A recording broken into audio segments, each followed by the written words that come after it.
पता नहीं इस आदमी को पीसफुल वर्ड से क्या प्रॉब्लम है। मैं बता रहा हूँ एकता कपूर को ना इस आदमी से स्क्रिप्ट लिखवाने चाहिए थे अपने। The king of creating drama. बात स्टार्ट हुई 13 जून को जब इजराइल ने प्रीएम्प्टिव अटैक के नाम पर ईरान पर अटैक किया और उसके chief commander and nuclear scientist को मार दिया। अब उसके बाद ईरान ने भी रिटेलिएट किया और इजराइल पर एयर स्ट्राइक करके उसके सिविलियंस को मारा। अब इन दोनों के कॉन्फ्लिक्ट से पूरी दुनिया तो परेशान थी, पर वर्ल्ड केओटिक हो और इसके पीछे ट्रंप का ना हाथ हो, ऐसा कैसे हो सकता है? तो यूएस इस वॉर में पहले तो बैकडोर एंट्री मारता है और इजराइल को कहता है जाओ पुत्र विजयी भवा, हम तुम्हारे साथ हैं, और बस वॉर कॉन्फ्लिक्ट कंटिन्यू रहता है। अब ये कॉन्फ्लिक्ट तो पूरा नहीं चल रही है, वर्ल्ड को लगा रही ये तो है वही है, कुछ दिन में नॉर्मल हो जाएगा, और हुआ भी ऐसा ही। इजराइल ने जब ईरान पर अटैक किया तो मार्केट तो फॉल हुआ, पर एक दो दिन बाद नॉर्मल भी हो गया, जैसे वर्ल्ड को कोई फर्क ही नहीं पड़ रहा कि वॉर हो रहा है। पर वहीं ट्रंप भाई साहब ने बोला मजा नहीं आ रहा है, मजा नहीं आ रहा है, और कूद पड़े डायरेक्टली वॉर में। I just wanna live. God protect me. 21 जून मतलब कल यूएस ने ईरान पर बॉम्बर मिसाइल गिराया और इस्फहान, नतांज और फार्दो जो ईरान की मेजर न्यूक्लियर साइट्स है उस पर अटैक कर दिया। और ऐसा करने के बाद ट्रंप भाई साहब कहते हैं now it's time for peace. Peace? सच में?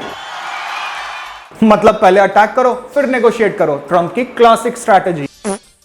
और इन सब के बाद ईरान का भी जवाब आता है नो रेडिएशन लीक्स डिटेक्टेड, और हम अपने प्रोग्राम्स कंटिन्यू करेंगे। अब यहाँ प्रोग्राम का मतलब है इनरिचिंग यूरेनियम्स, रनिंग न्यूक्लियर फैसिलिटीज, मतलब न्यूक्लियर वेपन्स को डेवलप करना। अब बोलो ट्रंप ने गलत किया क्या? वो रशिया ने भी न्यूक्लियर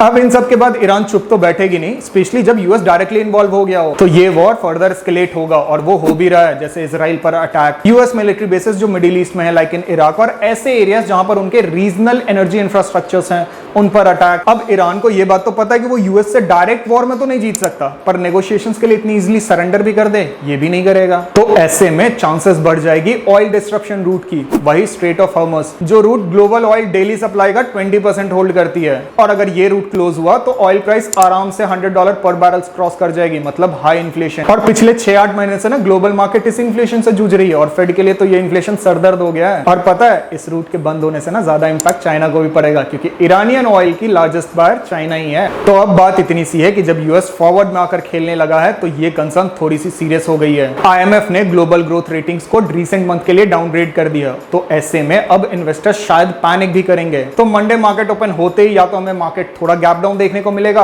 या कंटिन्यूअस सेलिंग, और क्रूड ऑयल और गोल्ड में अच्छी बाइंग देखने को मिल सकती है, और साथ में डिफरेंस सेक्टर भी थोड़ा ग्रीन हो सकता है। हाँ, पर अगर ट्रंप भाई साहब का मूड स्विंग फिर हो गया और फिर उन्होंने बोल दिया कि नो फर्दर अटैक्स, तो मार्केट फिर बुलिश हो सकता है, पर इसके चांसेस मार्केट को बिना केओटिक किए हुए हो जाए वो थोड़े कम है। तो अब आपका इसके बारे में क्या कहना है? नीचे कमेंट सेक्शन खुला हुआ है। बाकी और फर्दर अपडेट्स के लिए आप मेरे स्टोरीज को चेक करते रहना, इस पेज को फॉलो कर लो। Till then thank you and happy investing.